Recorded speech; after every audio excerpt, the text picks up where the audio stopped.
The winter of 1897 had been the harshest anyone could remember in the Dakota Territory.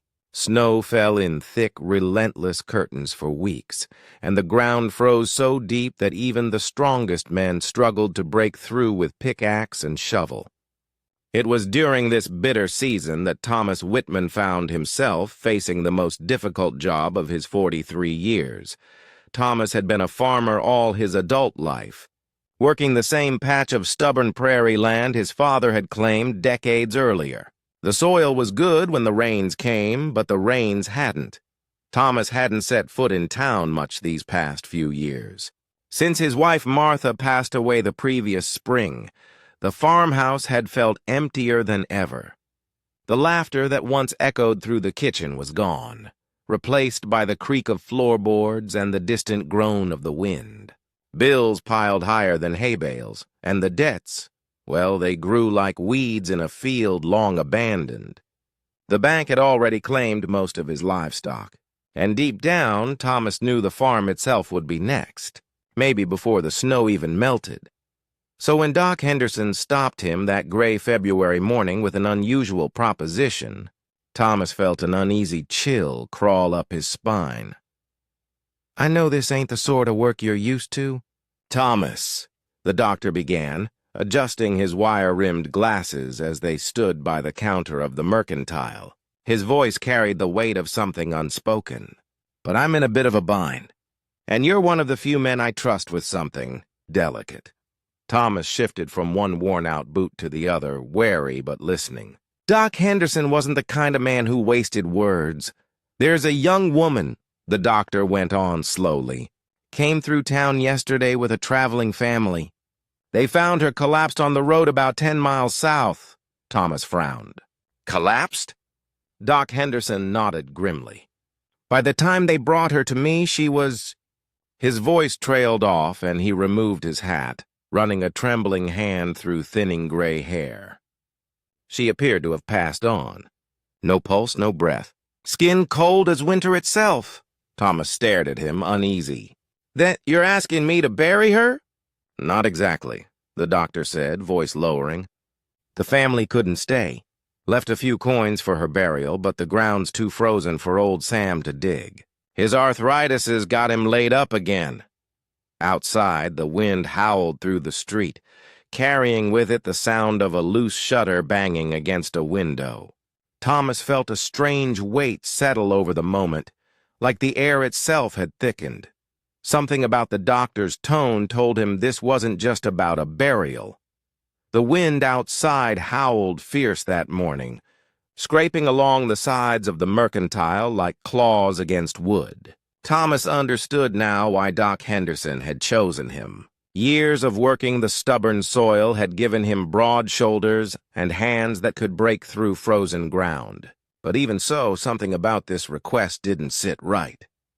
"Doc," Thomas said slowly, his brow furrowing, "if she's been gone since yesterday, why not wait till the ground softens come spring?" Doc Henderson shifted uneasily, glancing toward the frosted window. "That's just it, Thomas," he murmured. "Something about this whole thing doesn't feel right." Thomas tilted his head. "How do you mean?" "The family that brought her, nervous folk. Couldn't get out of town fast enough. And the girl—" He hesitated, lowering his voice. "She doesn't look like someone who died of natural causes. No signs of sickness, no wounds, just still." Thomas studied the doctor's worn face, the deep lines carved by years of caring for others. Doc Henderson had delivered half the county's children and buried just as many of their elders. If he said something felt wrong, it meant something was wrong. "I need the work," Thomas admitted after a long pause. "And I reckon I can handle the digging better than most in this weather." The doctor exhaled, shoulders dropping with visible relief.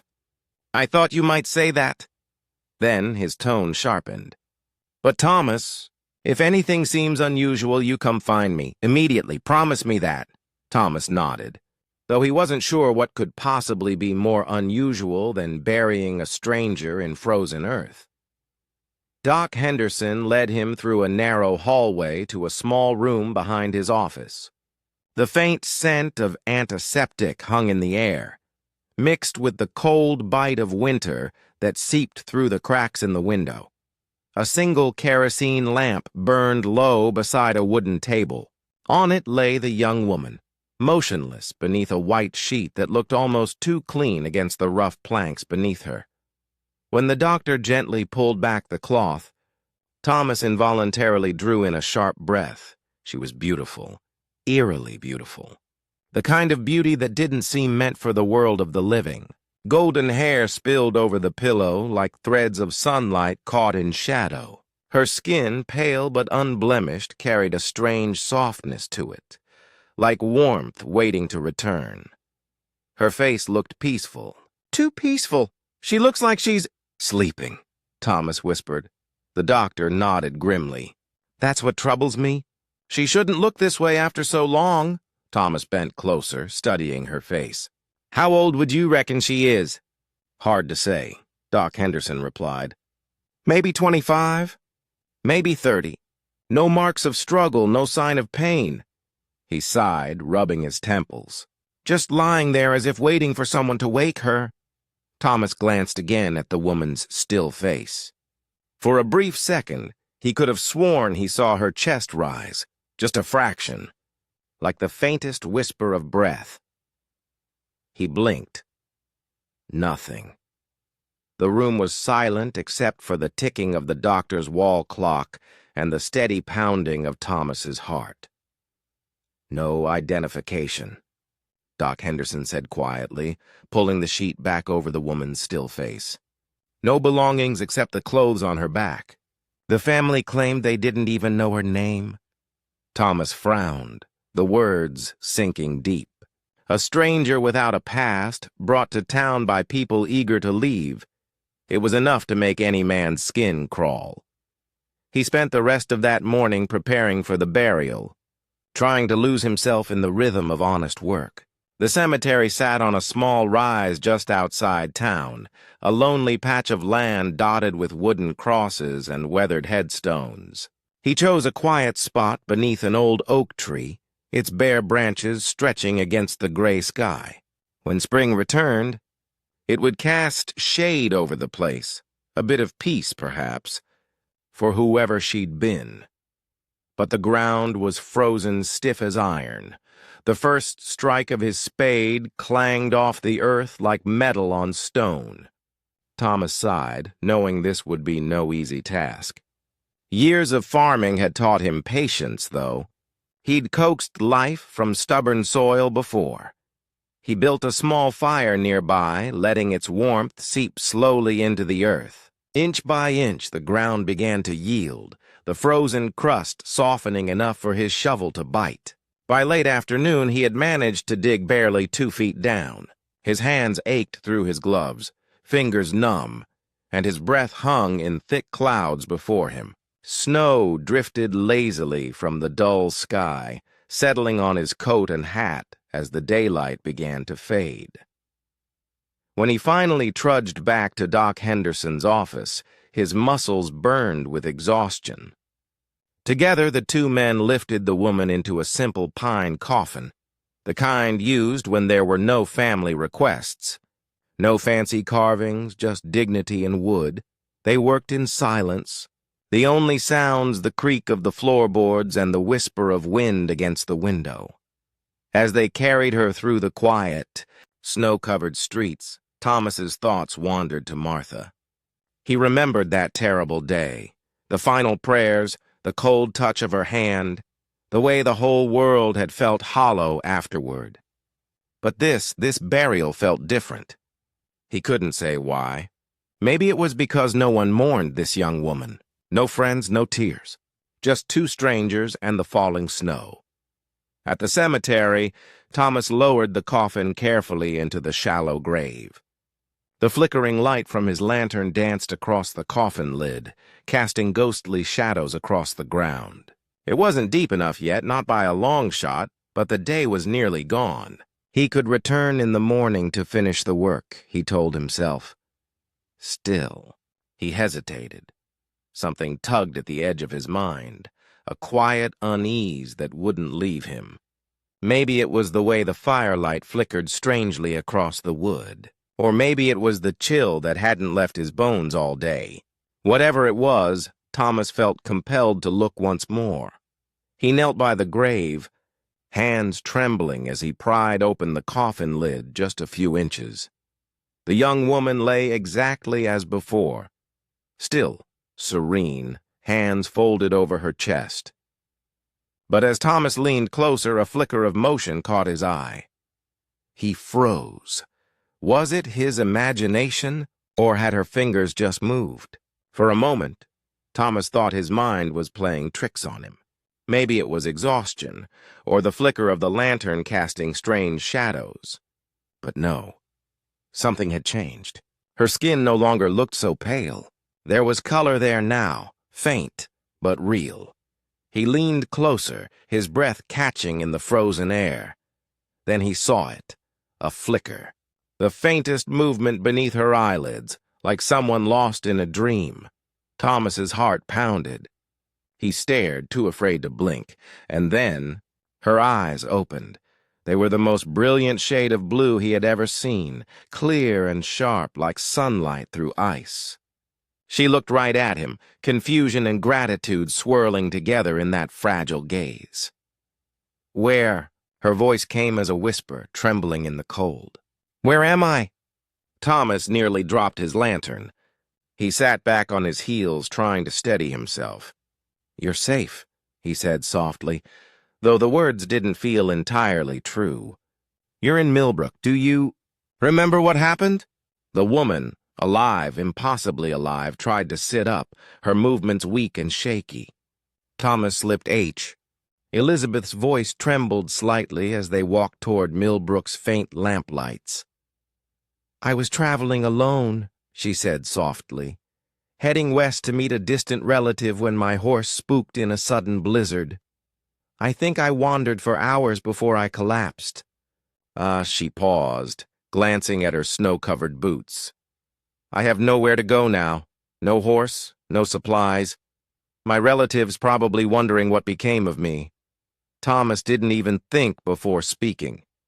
"You can stay at my place, just until you get your strength back and figure out what's next. It ain't fancy, but it's warm, and truth be told, I could use the company." Elizabeth stopped in her tracks, surprise written across her face. "You don't even know me." Thomas smiled gently. "For all I know, you could be a decent person who's had some bad luck. Same as most of us, I reckon." In the days that followed, Thomas discovered he was right. Elizabeth was bright, kind, and full of quiet strength. She moved through his small farmhouse like sunlight slipping through dusty windows, soft but impossible to ignore. She insisted on helping, cooking, cleaning, even mending his worn shirts despite his protests. And at night, they'd sit by the crackling fire, sharing stories that filled the silence that had haunted Thomas's home since Martha's passing. Elizabeth told him she'd once been a teacher, a lover of books and learning, gifted at turning complicated things into simple truths, and somehow that gift extended to Thomas's heart. For the first time in years, he found himself opening up, talking about his struggles with the farm, his fear of losing it all, and the hollow loneliness that had followed him since Martha's death. One snowy evening, as they sat by the kitchen window watching flakes drift through the lamplight, Elizabeth spoke softly. "You know, I've been thinking about what happened, about how I ended up in that grave." Thomas looked up from his coffee. "What about it?" "I think maybe it was meant to happen the way it did," she said, her lips curving into that gentle, knowing smile. "Not the dying part, but finding my way here, to you. Sometimes the worst things that happen to us are just doorways to the best ones." Thomas couldn't argue. Somewhere between grief and springtime, between loneliness and laughter, they had found something neither had expected, something they both desperately needed. As the snows melted and the world turned green again, Elizabeth brought new life to the farm. She helped Thomas plan better, work smarter, use every inch of land wisely. In return, Thomas offered her something steadier than she'd ever known: safety, belonging, and love.